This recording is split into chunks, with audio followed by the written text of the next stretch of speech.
और बहू। कांता बहन की दो बहुएं थी, बड़ी कल्पना और छोटी प्रिया। कल्पना का जैसा नाम वैसा ही काम। सारा दिन कल्पनाओं में रहती, ना कोई काम करती न कोई धाम।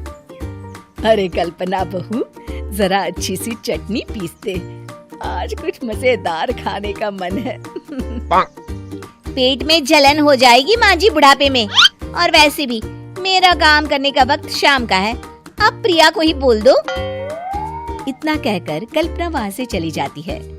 कांता कल्पना के ऐसे रवैये से काफी परेशान रहती है। मैं बना देती हूँ माँ चटनी, ऐसा बोलकर प्रिया माँ को चटनी बनाकर प्लेट में खाने को देती है कि तभी वहाँ कल्पना आ जाती है। अरे वाह चटनी, जरा चख कर तो देखूं, बड़े दिन हो गए। अरे नहीं बहू, तू तो रहने ही दे चटनी खाना, पेट में जलन हो जाएगी।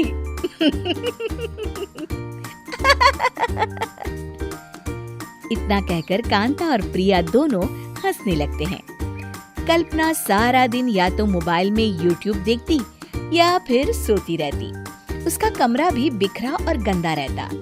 एक दिन कल्पना का पति अशोक उससे कहता है, अरे कल्पना, जानवर भी उस जगह को साफ कर लेता है जहाँ वो बैठता है, तुम तो इंसान हो, कैसे इतने गंदे कमरे में रह लेती हो? देखो सारा सामान यहाँ वहाँ बिखरा पड़ा है।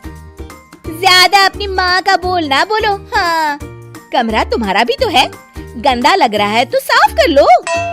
पता नहीं तुम्हारे साथ मैं कैसे जिंदगी बिताऊंगा। इतना कहकर अशोक वहाँ से चला जाता है। कल्पना बस खाना खाने कमरे से बाहर आती और फिर से कमरे में चली जाती। इससे कांता बहन काफी परेशान रहती। एक दिन प्रिया कांता से कहती है, माँ, मैं सारा दिन काम करके थक जाती हूँ, आप कल्पना दीदी से कहिए ना कि सुबह और शाम का काम बांट ले, मैं तो अब सिर्फ एक वक्त का ही काम करूँगी। हाँ। अरे तू वो भी ना करना, एक बहू तो कामचोर थी ही, दूसरी भी आ गई काम ना करने के बहाने लेकर। तभी वहाँ प्रिया का पति रमेश आ जाता है। माँ, मैं देख रहा हूँ भाभी कोई काम नहीं करती, प्रिया सारा दिन घर और रसोई का काम करती है, अब कुछ करो ना माँ। कांता मन में कुछ सोचती है और कल्पना के पास जाती है। कल्पना फोन पर मेकअप करना देख रही होती है। कल्पना, तुम सारा दिन बस मोबाइल देखती हो, घर का कोई काम भी कर लिया करो। प्रिया सारा दिन काम करके थक जाती है। आज से मैंने फैसला किया है, एक वक्त का काम तुम करोगी, सुबह का खाना तुम बनाओगी और रात का प्रिया। आप लोगों ने काम को हवा बना रखा है। अरे पता नहीं थोड़ा सा ज्यादा काम करने में आप लोग घबरा क्यों जाते हैं। और हाँ, बहुत ज्यादा प्रिया की तारीफ मत करिए मेरे सामने, बड़ी बहू तो मैं ही रहूंगी। मैं कुछ नहीं जानती, कल सुबह मुझे वक्त से खाना चाहिए, रसोई में आ जाना, वरना कल से तुझे खाना नहीं मिलेगा। अगली सुबह कल्पना रसोई में नहीं आती है। वो देर से सोकर उठती है और बाहर आकर कहती है, अरे भूख लगी है, आज खाने में क्या है? इतनी देर हो गई, आज किसी ने मुझे उठाया भी नहीं, पता नहीं कहाँ है सब। कल्पना को घर में कोई नहीं दिखता। वो रसोई की तरफ जाती है जहाँ बड़ा सा ताला लगा होता है। अरे रसोई में ताला? ओ, मैं तो भूल ही गई थी। माँ ने आज से सुबह का खाना मुझे बनाने को कहा था। हे भगवान, इतने लोगों का खाना बनाना क्या आसान है? तभी घर के सारे सदस्य बाहर से वापस आते हैं। वाह माँ जी, मजा आ गया छोले भटूरे खाकर। मेरे मुंह में तो अभी भी स्वाद आ रहा है।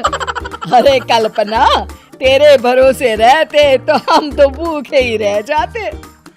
कल्पना को बहुत गुस्सा आ जाता है। अब बहुत हो गया, आज से मैं अपनी रसोई अलग कर रही हूँ, मैं अपना खाना खुद बना लिया करूँगी।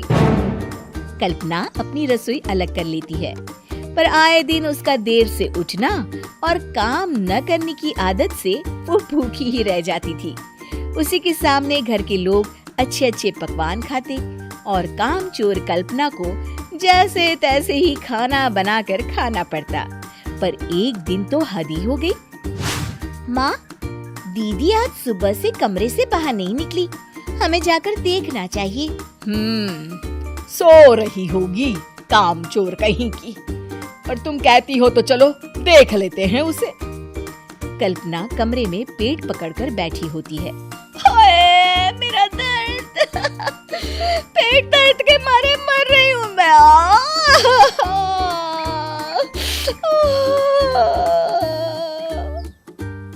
अरे दीदी, क्या हुआ?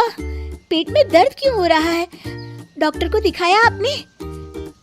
माँ, कल्पना खड़ी होती है और माँ जी के पास आती है। मुझे माफ कर दीजिए, अब से मैं सारे काम में मदद करूंगी, कभी आलस और काम चोरी नहीं करूंगी। हाँ हाँ, वो तो ठीक है, लेकिन अचानक क्या हो गया जो तू काम करने को तैयार हो गई? कामचोर कल्पना।